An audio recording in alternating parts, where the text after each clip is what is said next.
नमस्कार, मुकाबला देख रहे हैं आप। आपके साथ मैं हूं प्राची पाराशर। गुजरात में चुनावी तारीखों का ऐलान किसी भी दिन हो सकता है। जैसे जैसे चुनावी सरगर्मी बढ़ रही है, वैसे वैसे नेताओं की जुबानी शब्दकोश का स्तर गिरता जा रहा है। पहले आम आदमी पार्टी के प्रदेश अध्यक्ष ने प्रधानमंत्री और उनकी मां के लिए अपशब्द कहे। पार्टी के सबसे बड़े नेता अरविंद केजरीवाल ने मौन समर्थन उनको दे दिया। किसी नेता ने इस हरकत के लिए माफी नहीं मांगी। आज नीतीश कुमार के लेफ्टिनेंट लल्लन सिंह भी गालीबाजी के इस कंपटीशन में उतर गए। उन्होंने प्रधानमंत्री के पद की गरिमा का ख्याल किए बिना राजनीतिक मंच से सड़क छाप भाषा का इस्तेमाल कर दिया। जनप्रतिनिधि होकर सार्वजनिक मंच से लल्लन सिंह ने मोदी के लिए अपमानजनक छींटाकशी की। मोदी की जाति को लेकर उन्होंने क्या कहा और मोदी के व्यक्तित्व को लेकर उन्होंने क्या पर्सनल कमेंट किया, दोनों बातें हम आपको सुनवाएंगे। और आज मुकाबला में हम इसी टॉपिक पर चर्चा भी करेंगे। हम पूछना यह चाहते हैं, क्या चुनाव में सारी मर्यादाएं ताक पर रख दी जाएगी? क्यों मोदी की मां और उनकी जाति हर चुनाव में विरोधियों के निशाने पर रहती है?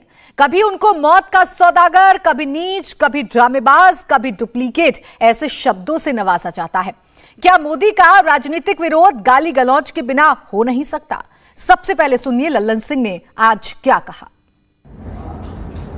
हाथी का दो दांत होता है, वो खाने वाला है, वो दिखाने वाला।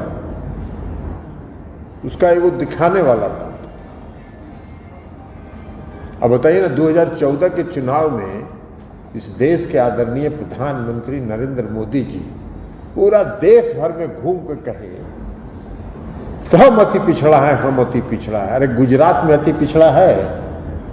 गुजरात में अति पिछड़ा नहीं है। गुजरात में पिछड़ा वर्ग है। ये उस पिछड़ा वर्ग में भी नहीं थे। जब ये मुख्यमंत्री बने गुजरात के, तब इन्होंने अपने समाज को पिछड़ा वर्ग में शामिल कर लिया।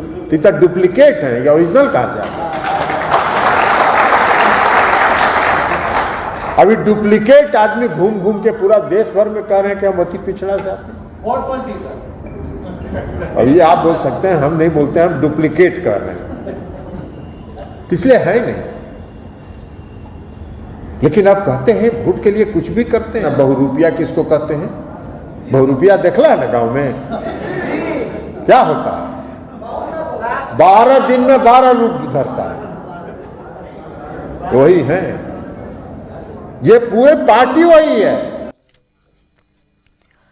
तो गुजरात में चुनाव है। आम आदमी पार्टी वोट के लिए पीएम का विरोध करते करते अब गाली पर उतर आई है। गुजरात में पार्टी के मुखिया गोपाल इटालिया ने पीएम मोदी के लिए नीच शब्द का इस्तेमाल किया। चुनाव प्रचार में भाषा की मर्यादा भूलने वाले गोपाल इटालिया यही नहीं रुके, पीएम की 100 साल की बुजुर्ग मां का भी अपमान किया। पहले सुनिए पीएम के लिए क्या कहा और फिर उनकी मां के लिए क्या अपशब्द कहे। आप नीच किस्म के आदमी, मुख्य बड़ा प्रधान नरेंद्र मोदी, मैं इस बात की पुष्टि नहीं करता हूं, लेकिन आज यहाँ पे चुनाव चल रहा है। मुझे आप सब लोगों से जानना है कि क्या भूतकाल में कभी भी किसी भी बड़ा प्रधान ने ऐसा नौटंकी किया है वोट देने जाने के लिए? ये नीच किस्म का आदमी यहाँ पे रोड शो कर रहा है। मैं बात करता हूँ डिजिटल इंडिया की और खुद दिल्ली से दौड़ा दौड़ा यहाँ पे वोट देने आता हूँ, तो ये नीच किस्म का आदमी हमें ये संदेश दे रहा है। नीच नरेंद्र मोदी ની સભાનો ખર્ચો કેમ નથી માંગતા તમે? નીચ કિસ્મનો માણસ, એનો ખર્ચો માંગો. અને હીરાબા આવીને પાછા નાટકો કરે. આપણને બોલતા શરમ આવે એટલી મોટી ઉંમરના વ્યક્તિ વિશે, પણ એ લોકો નથી શરમાતા. 70 વર્ષનો મોદી થવા આવ્યો, હીરાબા પોતે 100 એ પહોંચવા આવશે, તોય મારા બેટા બે માંથી એક નાટકો બંધ કરતા નથી. तो इसी पर चर्चा करेंगे। हमारे साथ खास मेहमान इस वक्त जुड़ गए हैं। प्रेम रंजन पटेल, प्रवक्ता BJP, Sanjeev Srivastava, senior journalist, Rajiv Ranjan, प्रवक्ता जेडीयू हमारे साथ हैं, और इसके अलावा हमारे साथ चितरंजन गगन हैं, प्रवक्ता आरजेडी, आनंद माधव, प्रवक्ता कांग्रेस, पीयूष जोशी, राजनीतिक विश्लेषक हमारे साथ हैं। आप सभी का बहुत स्वागत है। राजीव रंजन जी, असली नकली की जो लड़ाई है, ये कौन तय करेगा, कौन असली कौन नकली? क्या होता है असली और नकली ओबीसी? देखिए, सबसे पहले मैं नरेंद्र मोदी जी को केवल एक व्यक्ति नहीं मानता। नरेंद्र मोदी जी भारतीय जनता पार्टी के एक नेता हैं, देश के प्रधानमंत्री हैं, और साथ साथ उनके पितृ संगठन के रूप में उनका गहरा जुड़ाव राष्ट्रीय स्वयंसेवक संघ के साथ है। अब हमें यह देखना है कि जनसंघ के नेताओं ने अलग अलग दौर में आरक्षण को लेकर के क्या बयान दिए, और उसके बाद आरएसएस प्रमुख का जो ये बयान 2015 का है, जिसमें आरक्षण की समीक्षा और उस पर एक समिति बनाने की बात उन्होंने कही, और उसके बाद बिहार के चुनाव में किस कदर असंतोष लोगों के अंदर बढ़ा और भारतीय जनता पार्टी को 53 सीटों पर समेट दिया गया। केंद्र सरकार ने संयुक्त सचिव स्तर के पदाधिकारियों के लिए जो मानदंड तय किए उसमें आरक्षण को अलग कर दिया गया, और लगातार ये कोशिशें जारी हैं कि आरक्षण को लेकर के एक पक्ष बराबर इसकी समीक्षा की बात करे और भारतीय जनता पार्टी के किसी एक नेता के तौर पर यह कहा जाए कि नहीं नहीं, यह आधिकारिक बयान नहीं है। कमोबेश जहां तक नरेंद्र मोदी जी का सवाल है, अगर वो अति पिछड़े खुद को मानते हैं, तो गुजरात की सरकार, जहां लगातार उनके बाद उनके उत्तराधिकारियों ने गुजरात की कमान संभाली, वहां अति पिछड़े वर्ग के लिए अलग से कोई प्रावधान क्यों नहीं किया गया? इसलिए कि अगर प्रावधान नहीं है तो सही अर्थों में वो अति पिछड़े खुद को कैसे कह सकते हैं?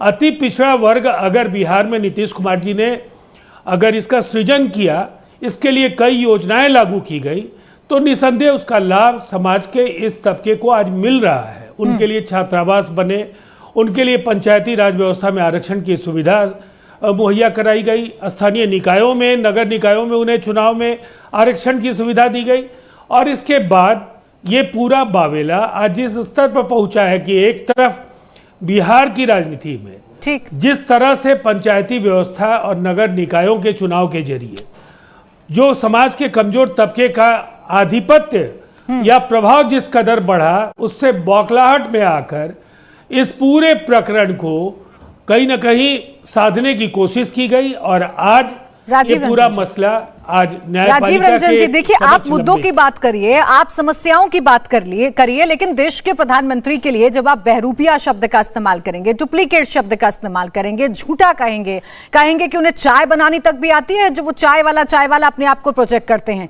सवाल इस भाषा को लेकर है, मुद्दे कहीं और चले जाते हैं सर इस भाषा के आड़ में, और इस भाषा पर सब कुछ केंद्रित हो जाता है। तब तो आपको याद नहीं आता था जब पीएम आपके साथ थे, जब आप बीजेपी के साथ कंधे से कंधा मिलाकर बिहार में विकास की बात किया करते थे? देखिए, मैं तो बस आपको केवल इतना याद दिलाना चाहूंगा कि नरेंद्र मोदी जी के पहले इस देश के किसी प्रधानमंत्री ने अपशब्द नहीं कहे, किसी राजनेता या किसी प्रांत के डीएनए को गाली नहीं दी, लगातार उकसाऊ भाषण नहीं दिया करता था कोई भी राजनेता जो शीर्ष पर होता था। और मोदी जी के बाद ये परंपरा पूरी तरह से बदल गई। जिस तरह से उन्होंने कई बार ऐसे शब्दों का प्रयोग किया जो मर्यादा की लक्ष्मण रेखा के बाहर है, तो मुझे लगता है इस तरह के आरोप प्रत्यारोप तो चलेंगे। नहीं राजीव जी, उन्होंने अगर किया तो आप भी ये करेंगे? इस बात को लेकर सवाल खड़े हो जाते हैं कि राजनीति का स्तर किस तरफ जा रहा है। देश के प्रधानमंत्री को कभी बहरूपिया कह देंगे, कभी नीच शब्द का इस्तेमाल कर देंगे, उसको लेकर सवाल खड़े हो जाते हैं। राजीव जी, मैं लौटूंगी आपके पास। मेरे साथ इस वक्त सीनियर जर्नलिस्ट संजीव श्रीवास्तव जी हुए हैं। संजीव जी, सवाल इस राजनीति को लेकर है, सवाल इस स्तर को लेकर है। आपको नहीं लगता कि जब चुनाव नजदीक आते हैं तो खुद विपक्षी ऐसा मुद्दा देता है जिसमें मुद्दे कहीं सिफर हो जाते हैं, गायब हो जाते हैं, और पूरी की पूरी राजनीति, पूरे के पूरे चुनाव केंद्रित हो जाते हैं अपशब्दों पर? और उसका लाभ किसको मिलता है प्राची जी? 2017 में जब गुजरात के चुनाव हुए तो मणिशंकर अय्यर ने इसी तरह की बात की थी जैसे गुजरात में अभी आपके अध्यक्ष ने की है। फौरन गुजरात अस्मिता का मुद्दा बना, और जो एक बहुत कांटे का मुकाबला चल रहा था उसमें बीजेपी आगे निकल गई। तो गलत कहा था मणिशंकर अय्यर ने तब भी, लेकिन उसको राजनीतिक उसका लाभ बीजेपी ने लिया। आपके जो अध्यक्ष हैं, इनका तो अभी मुझे नाम भी ढंग से समझ में नहीं आया है क्योंकि नए नेता हैं, नए भी हाल के कुछ हफ्तों महीनों से ही दिखना शुरू हुए, लेकिन इनकी भाषा, इसमें कोई संदेह नहीं है कि बहुत ही हल्के स्तर की थी, मतलब बिल्कुल असंसदीय के भी आगे की। मतलब प्रधानमंत्री की मां के लिए कुछ बोलना, ये तो किसी को भी शोभा नहीं देता। लेकिन इसके साथ साथ ही मैं दो बातें और कहना चाहूंगा। कि भाई लल्लन सिंह जी का भाषण मैंने भी सुना, आपने भी उनकी साउंड बाइट चलाई, उससे पहले भी ट्विटर पे देखा, तो इस तरह की भाषा में, क्षमा कीजिएगा, इस तरह की भाषा तो भारतीय राजनीति में कोई पहली बार नहीं हो रही। कोई बहरूपिया या वो पिछड़ी वर्ग के नहीं, ये तो राजनीतिक भाषा है, इसमें कोई बहुत हल्की या कोई गाली गलौज जैसी बात, आप पार्टी के नेता के लिए आप कह रही है, मैं सहमत हूं। लल्लन सिंह के लिए भाई इससे तो कहीं ज्यादा शब्दों का इस्तेमाल स्वयं प्रधानमंत्री जी कर चुके हैं, जैसे अभी राजीव रंजन ने जिक्र किया। तो हमें भी जब हम किसी चीज का विश्लेषण करते हैं या तुलना करते हैं, तो कुछ तो उसमें देखना चाहिए कि भाई किस बात में कितना तथ्य है। ये बहरूपिया वगैरह तो ये रोज की बातें हैं। जर्सी गाय, मौत का सौदागर, बहुत हल्का आरोप था सोनिया गांधी का।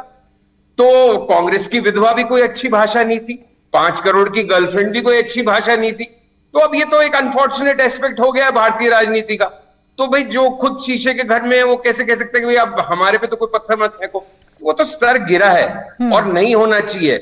लेकिन लल्लन सिंह ने कोई बहुत लक्ष्मण रेखा लांघी हो, ऐसा कम से कम मुझे अपने 35-40 वर्ष के अनुभव में जो मैंने देखा है राजनीति में शब्दों का प्रयोग, ऐसी कोई बात नहीं लगी कि हम बहुत हाय तौबा मचाए। बिल्कुल संजीव जी, लेकिन राजनीति की अपनी अलग मजबूरियां हैं। वही पीएम मोदी पहले सबसे अच्छे लगते थे, नीतीश कुमार कहते थे कोई नहीं आने वाले वक्त में मोदी के चक्कर में, और आज उनके ही नेता पी पी कर उनको कोस रहे हैं, पानी पी पी कर कोस रहे हैं, और मोदी की जितनी खामियां हैं वो सब नजर आ रही हैं। खैर पीयूष जी, सवाल इस बात को लेकर है कि चुनाव मुद्दों पर होना चाहिए, लेकिन उन मुद्दों से इतर ये जो भाषा का स्तर गिर रहा है और उस भाषा पर शीर्ष नेतृत्व का कुछ ना कहना, चुप्पी साध लेना, ये किस तरफ इशारा करता है?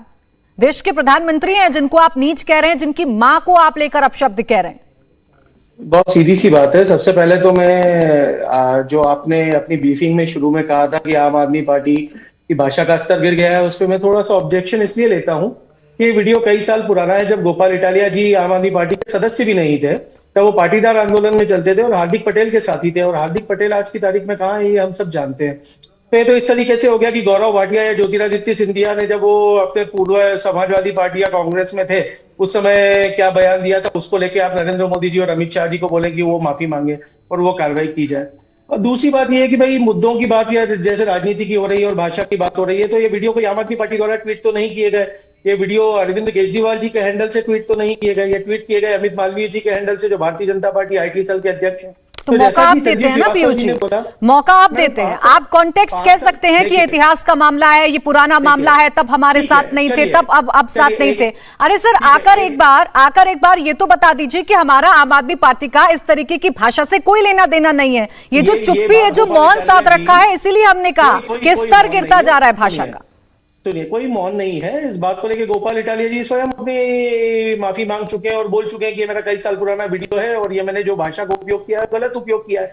अब रही बात, रोज एक नया वीडियो अपन ट्वीट कर रहे हैं, भारतीय जनता पार्टी के ऑफिशियल हैंडल से अमित मालवीय जी ट्वीट करते जाएं, तो मुद्दों पे बहस कौन नहीं चाह रहा, ये बात साफ जानते हैं।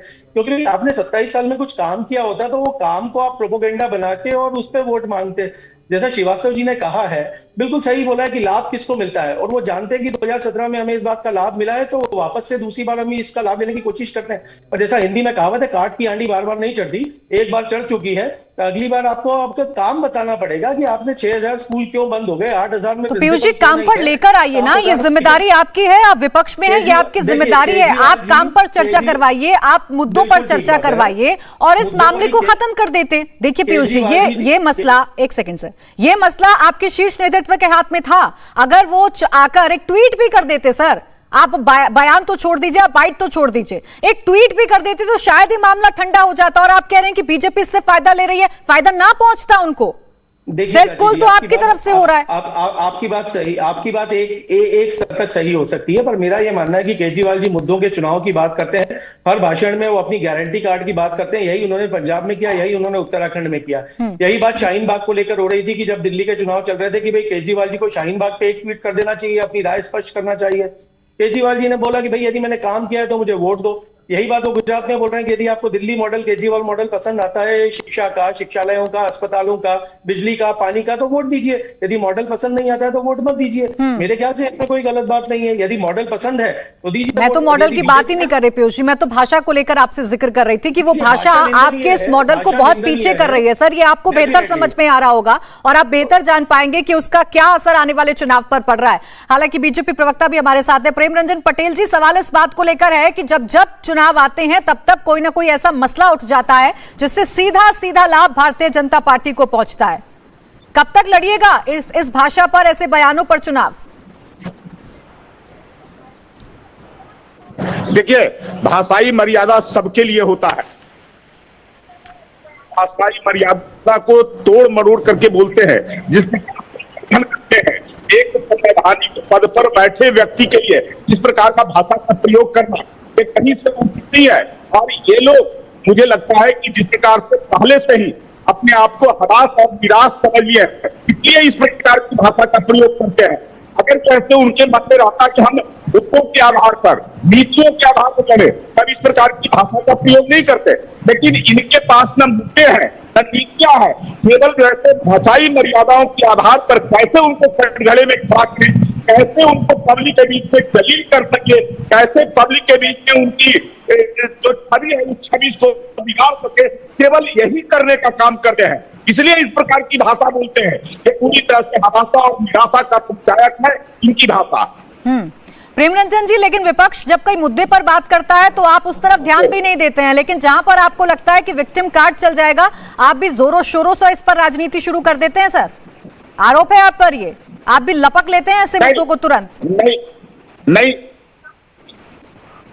एक एक मुद्दों पर जो भी उनके मुद्दे होते हैं, और देश हित का मुद्दा होता है, समाज हित का मुद्दा होता है, राष्ट्र हित का मुद्दा होता है, अगर इस पर बात करें तो एक एक मुद्दों पर हम जवाब देते हैं। उनके साथ जैसे उन सारे मुद्दों को हम उनके साथ मिलकर करके बात करते हैं, लेकिन ये लोग मुद्दों पर नहीं बात करते हैं, इसलिए कि इनके पास मुद्दे तो है नहीं। देश के लिए इन्होंने किया नहीं। आजादी के बाद जिस प्रकार से देश को कटघरे में खड़ा किया, जिस प्रकार से लोगों के लिए योजनाएं नहीं बनाई, काम नहीं किया, आज जनता जो है खुश है देश की, और लोगों को लगता है कि आज पहला ऐसा देश के अंदर में एक सरकार मिली है, प्रधानमंत्री मिला है जो देश हित के लिए काम कर रहा है, राष्ट्र हित में रहने वाले लोगों के लिए, बहुसंख्यक वर्ग के लोगों को जिनको हितों का ख्याल रख रहा है, इसके लिए योजनाएं बनाने का काम कर रहा है। मुद्दे विहीन हो गया है विपक्ष, आपके कहने का मतलब यह है, और इसीलिए प्रधानमंत्री नरेंद्र मोदी को अमर्यादित भाषा से टारगेट किया जा रहा है। चितरंजन जी, आप इस बात का जवाब दीजिए। देखिए, आप ही लोग घूम घूम कर कहते हैं ना कि बीजेपी मुद्दों पर बात नहीं करने देती, बीजेपी मुद्दे भटकाती है, लेकिन जब मुद्दों पर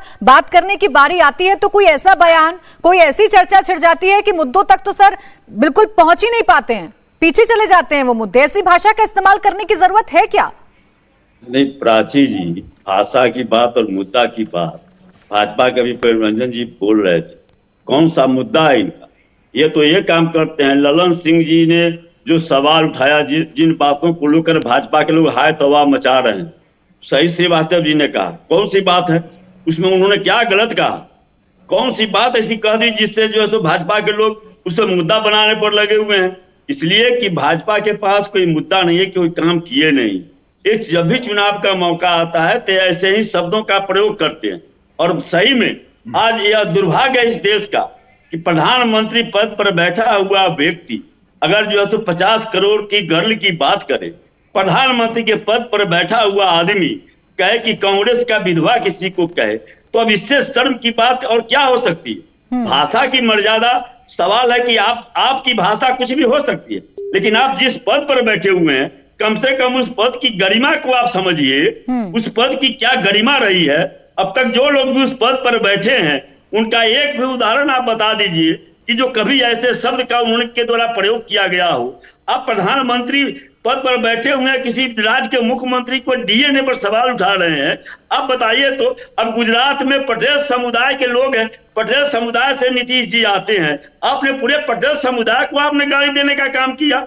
डीएनए पर सवाल उठाना गाली है, और गुजरात में पटेलों की संख्या बड़ी है, तो आप तो पूरे समुदाय को आप गाली दे रहे हैं।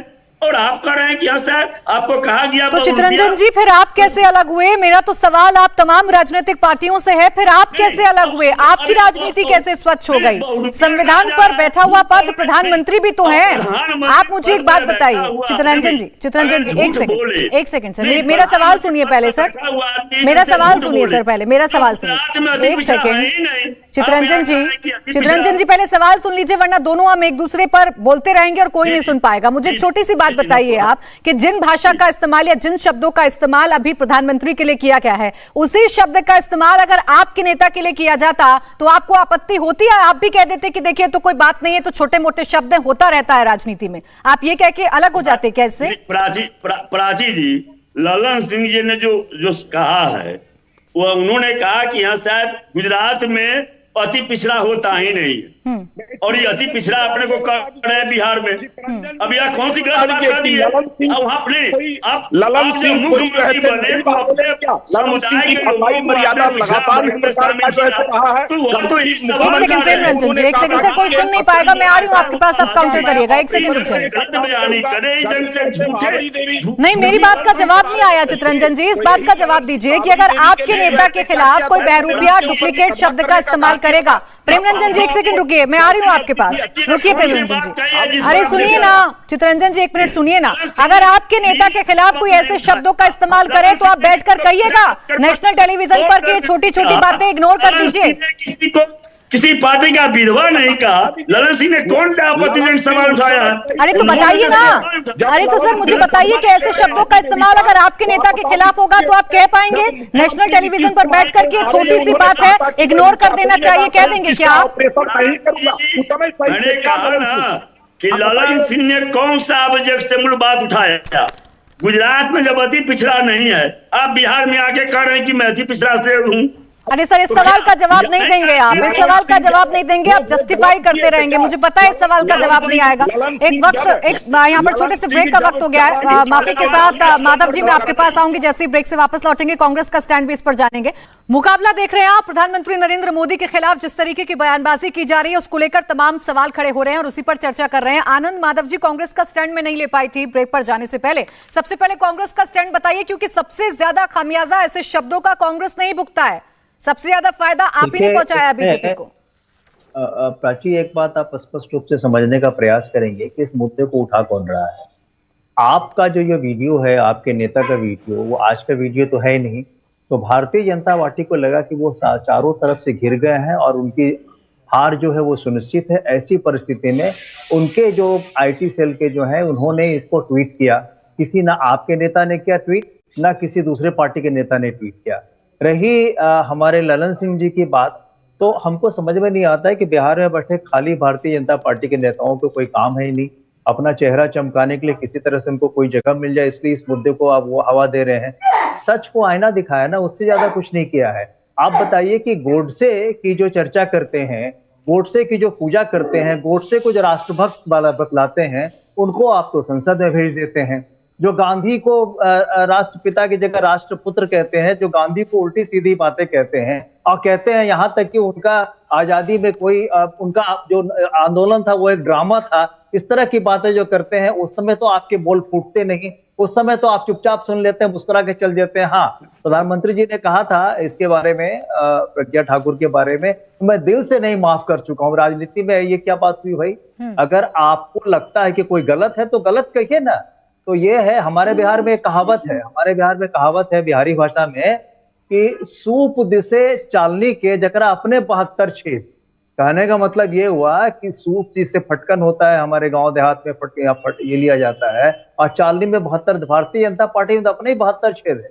वो उसके सारे नेता इस तरह के बिगड़े बोल देते हैं। अब एक तरह से नाम गिनाइए, साध्वी प्रज्ञा ठाकुर, अनुराग ठाकुर, सुरेंद्र सिंह, वो किस तरह की बात करते हैं, ओपी धनखड़, एक लिस्ट पूरा है जिन्होंने इस तरह के एमएलए। उषा ठाकुर। माधव जी, इस बात पर जवाब मैं प्रेम रंजन जी से लूंगी सर, लेकिन मेरा सवाल फिर इस बात को लेकर है कि आप तो अलग पार्टी है ना बीजेपी से, अगर बीजेपी ऐसा करती है आप भी ऐसा करेंगे, इसे तो जस्टिफाई नहीं किया जा सकता है। ऐसा मैंने बताया, वो दर्पण दिखाया, आईना दिखाया, आप ही देखिए ना। आज कई लोगों ने आज की ट्वीट किया है कि वो क्या कर रहे हैं। एक तो हमारे राहुल गांधी जी पूरे भारत में भारत जोड़ो यात्रा में लगे हुए हैं, ये कपड़े बदल बदल के, भारत जोड़ने का प्रयास कर रहे हैं, अलग अलग वेशभूषा में, जैसे कोई फैंसी शो कंपटीशन हो उसमें भारत जोड़ने का प्रयास कर रहे हैं। आनंद माधव तो जी, समझ- आनंद माधव जी, आपके नेता, मैं आपसे भी वही सवाल पूछूंगी, आपके नेता के खिलाफ ऐसे शब्दों का अगर इस्तेमाल होता तो आप कहते कि ऐसे बयानों पर ध्यान मत दीजिए, तो होता रहता है राजनीति में, छोटी मोटी बातें हैं, हल्का सा बयान है, आप कह पाते क्या? बिल्कुल ऐसा नहीं कहता, मैं बिल्कुल ऐसा नहीं कहता, क्योंकि हमारे नेता उस तरह के हैं ही नहीं। जो जैसा है उसको आईना दिखाया गया, मैं सच की बात कर रहा हूँ। कौन तय करेगा आनंद माधव जी? ये जो जनता तय करेगी ना। प्रधानमंत्री नरेंद्र मोदी जनादेश पाकर पहुंचे हैं, प्रधानमंत्री बने हैं, आप ऐसा कहेंगे तो आप तो जनादेश का अपमान कर रहे हैं। खैर, प्रेम रंजन जी इस बात का जवाब दीजिए, आपको अपने अंदर के एक सेकंड सर, आपको अपने अंदर का एक भी छेद नजर नहीं आता है, अपने बयान वीर नजर नहीं आते हैं, लेकिन विपक्ष की बात को आप जरूर झुंझुना लेकर गाने लगते हैं। सबसे आज तो बैठे हैं, देश का समय। माधव जी एक मिनट जवाब लेने दीजिए, आप ही का सवाल है। सफाई मर्यादा को छोड़ने का काम कांग्रेस के लोगों ने ही किया है। कांग्रेस के जिस प्रकार से मणिशंकर अय्यर प्रधानमंत्री नरेंद्र मोदी जी के लिए जब प्रधानमंत्री के रेस में थे, दावेदार थे, उस समय उन्होंने किस प्रकार की भाषा का प्रयोग किया कि कभी वो प्रधानमंत्री नहीं बनेंगे। उनको मैं कांग्रेस मुख्यालय के बाहर चाय की दुकान खुलवाऊंगा, चाय वो बेचेंगे, उसके बाद नीच स्नातक करके उनको संबोधित करना, ये सारी भाषाई मर्यादाएं कांग्रेस के लोग तोड़ते रहे। अगर इसका जवाब हम देते हैं, ईट का जवाब पत्थर से, तो इनको लगता है कि ये भाषाई मर्यादा जो है तोड़ते हैं। आपने भाषाई मर्यादा को तोड़ा। एक संवैधानिक पद पर बैठे हुए व्यक्ति, एक देश का प्रधानमंत्री है, उसके खिलाफ इस प्रकार की भाषा, प्रकार की बातें करना। नहीं प्रेम रंजन जी, देखिए इस बात को फिर मैं मुझे आपकी बात से भी आपत्ति है कि कांग्रेस अगर ऐसे बयान देगी तो आपको भी लाइसेंस मिल जाएगा ऐसे बयान देने का। नहीं सर, ये नहीं चल पाएगा। आप तो सत्तारूढ़ पार्टी है, सबसे ज्यादा डिसिप्लिन पार्टी है आप तो ध्यान रखेंगे कम से कम कि क्या बयान दिया जा रहा है और क्या बयान नहीं दिया जा रहा है। प्रेम रंजन जी रुकिए सर, एक साथ मत बोलिए। प्रेम रंजन जी सुन भी लीजिए, आपके लिए बहुत सारे सवाल खड़े हुए थे सर। आपके उन तमाम बयानों पर भी तमाम पैनलिस्ट अभी बोल रहे थे कि उस पर तो आप कुछ नहीं बोलते हैं, उसे तो आप पानी पीकर एकदम गटक जाते हैं, लेकिन अगर दूसरा कोई उफ भी कर दे तो आप उसे मुद्दा बना लेते हैं, विक्टिम कार्ड खेलने लगते हैं। मैंने आपसे कहा कि हमने भाषाई मर्यादा कभी नहीं तोड़ा है, लेकिन अगर भाषाई मर्यादा तोड़ेंगे या अनर्गल बयानबाजी करेंगे, अनर्गल तरीके से हमारे नेताओं के बारे में बोलेंगे, तो हम ईट का जवाब पत्थर से देंगे। हम चुपचाप नहीं बैठेंगे। हमारे प्रधानमंत्री जो दुनिया के सबसे चर्चित, यही स्तर हो गया है सर राजनीति का, देश के लिए लगातार काम कर रहे हैं। आज तक आजादी के बाद यही स्तर हो गया है प्रेम रंजन जी। हालांकि यहाँ तो बात देश के प्रधानमंत्री की है, तो इसलिए सर यहाँ तो बात देश के प्रधानमंत्री की है, लेकिन यही स्तर हो गया है सर देश की राजनीति का कि उन्होंने बोला अगर एक शब्द तो हम 4 शब्द बोलेंगे, और जनता पर इसका क्या प्रभाव पड़े वो आप छोड़ दीजिए, क्योंकि इससे आपके मुद्दे चले जाते हैं और चुनाव में किसको क्या फायदा होता है ये सब देखते हैं, ये सब देखते हैं सर, ये सब देखते हैं। राजीव रंजन जी आप सर काउंटर करना चाह रहे थे, सवाल इसी बात को लेकर है कि वही नेता, वही उनकी खामियां आपको बहुत अच्छी लगती थी सर, लेकिन आज जैसे ही आप अलग हुए आपके नेताओं की तो सुर ही बदल गए। देखिए प्राची जी, आप सबसे पहले तो मैं आपको बधाई दूंगा कि आप काफ़ी अच्छे तरीके से डिबेट को कंडक्ट कर रही हैं। मैं एक बात जरूर कहना चाहूँगा, ललन सिंह जी ने केवल आईना दिखाया है। जिस अति पिछड़ी जाति का उन्होंने दावा किया है, दरअसल सत्ता में 2001 में नरेंद्र मोदी जी आए, 2001 में गुजरात के वो मुख्यमंत्री हुए और 2002 में ओबीसी में मोड़ घाची जाति को उसका समावेश किया गया, जिससे कि वो पिछड़ों के एक बड़े वोट बैंक पर उनकी नज़र थी और उसका नेता खुद को वो साबित कर सके। अति पिछड़ी जाति तो छोड़ दीजिए, पिछड़ी जाति में भी नरेंद्र मोदी जी की जाति नहीं थी। 2001 में सत्ता में आने के बाद इसे ओबीसी में शामिल किया गया है, और इसीलिए अगर उन्हें डुप्लीकेट ओबीसी कहा गया तो संवाद जिस तरह से जो लोग इसकी व्याख्या जैसे भी करना चाहें, लेकिन ये पूरी तरह से तथ्यों के आधार पर आधारित है। इसे बीबीसी हिंदी ने 1 जनवरी 2002 को प्रकाशित किया। एक आरटीआई के जरिए कांग्रेस के एक बड़े नेता ने ये जानकारी मांगी और गुजरात सरकार की ओर से आरटीआई के जरिए ये जानकारी मैं उपलब्ध समझ कराई गई। राजीव रंजन जी, आप एक इसीलिए मुद्दा वो उठाने की पिछड़े कोशिश कर रहे थे, लेकिन मुझे थे। एक बात बताइए। आपने कहा ये सच है, इसे जुटलाया नहीं जा सकता, और इसीलिए आप उन्हें बहरूपिया और डुप्लीकेट कह रहे हैं। आप मुझे बताइए, जिस तरीके से आप लगातार अपना गठबंधन बदलते हैं, आपके नेता को पलटू राम कहा जाता है, आप मानेंगे क्या? विरोधी जो कह रहे हैं वो सच है, और इस टैग को आप एक्सेप्ट कर लेंगे बिना किसी बात के, बिना किसी उफ को किए हुए?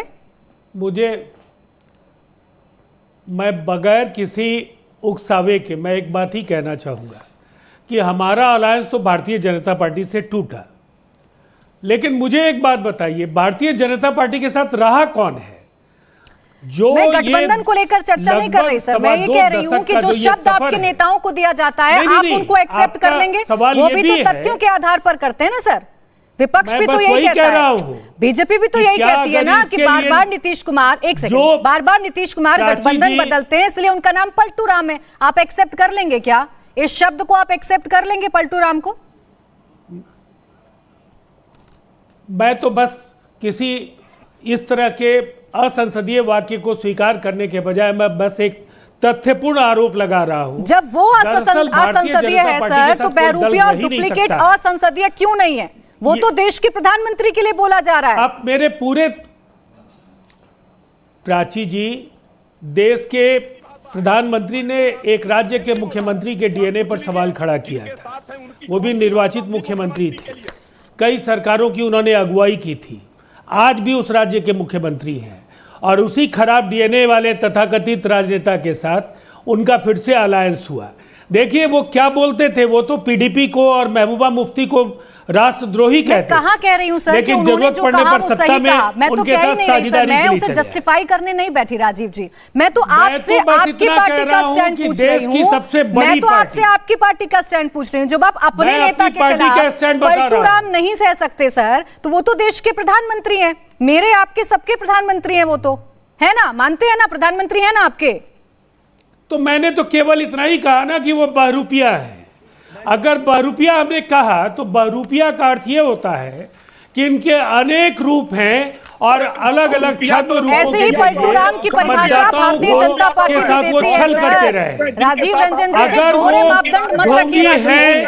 अगर आप शब्दों का इस्तेमाल करते हैं तो फिर अपने ऊपर भी उन शब्दों को एक्सेप्ट करना सीख लीजिए। संजीव जी, संजीव जी, ये सियासत की जो मजबूरियां हैं, इसको क्या कहेंगे आप? दूसरा कहे तो वो गलत, हम कहें तो वो सही। पिछड़े नहीं थे और अभी भी उस सामंती मानसिकता से उबर नहीं पाए। पिछड़े हैं उनको तो कभी पिछड़ा वर्ग का व्यक्ति कोई देश का प्रधानमंत्री एक वाक्य कहना चाहता हूँ, लिए काम कर सके। प्रेमरंजन जी, संजीव जी से मेरा सवाल है, रुकिए सर, ऐसी चर्चा से कुछ निकल नहीं पाएगा। आप दोनों ऐसे एक दूसरे पर आरोप प्रत्यारोप करते रहेंगे, लेकिन जब अपने आप पर सवाल आएगा तो उसका जवाब नहीं होगा। संजीव जी, बाकी तो मैंने बिल्कुल कह दिया पिछली बार कि बहरूपिया डुप्लीकेट में मुझे कुछ असंसदीय नहीं लगता। आप पार्टी के नेता का चाहे पुराना वीडियो है, बहुत ही गलत और शर्मनाक ढंग से उन्होंने बात कही है, वो अच्छी बात नहीं है। आपने सवाल राजीव रंजन जी के सामने बहुत दिलचस्प रखा, उसके लिए आपको साधुवाद देना चाहता हूं।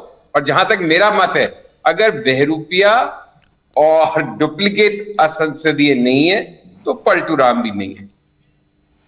चलिए सर, ये तो तय हो गया। अब मुझे लगता है राजीव रंजन जी इस बात पर जवाब दें, लेकिन उससे पहले पीयूष जी बहुत देर से काउंटर करना चाह रहे हैं। पीयूष जी, वो वीडियो बेशक पुरानी है सर, लेकिन कम से कम खेद तो जता सकते हैं ना कि देश के प्रधानमंत्री के लिए आप नीच कह रहे हैं, उनकी मां को आप सवालों में ला रहे हैं, उनकी मां के लिए आप शब्द कह रहे हैं, खेद व्यक्त कर देते, खत्म हो जाती बात। बिल्कुल नहीं, वो माफी मांग चुके हैं, गोपाल इटालिया जी स्वयं तो माफी मांग चुके हैं। अब रही बात उसके बाद की है कि भाई रही बात पलटू राम की, या प्रधानमंत्री जी ने केजरीवाल जी को AK-56 AK-47 एनार्किस्ट अर्बन नक्सल भी कहा। दूसरी बात एक और रही कि इनके एक वंशवाद की बेल है के फूल है परवेश साहिब सिंह वर्मा, वो बोलते हैं कि केजरीवाल के शरीर में कीड़े पड़ना चाहिए। अब रही बात ये सारी चीजों की, पर ये चुनावी मुद्दे नहीं बने। देखिए, ये चुनावी मुद्दा जो भाषा है वो सिर्फ और सिर्फ भाजपा बनाती है। पलटू राम पे नीतीश कुमार ने चुनाव नहीं लड़ा। नीतीश कुमार जी ने चुनाव लड़ा कि भाई यदि हमने बच्चियों को साइकिल दी है तो वोट दीजिएगा। केजरीवाल जी ने चुनाव लड़ा कि यदि हमने बिजली, पानी और शिक्षा व्यवस्था को यदि हमने ठीक किया है तो वोट दीजिएगा।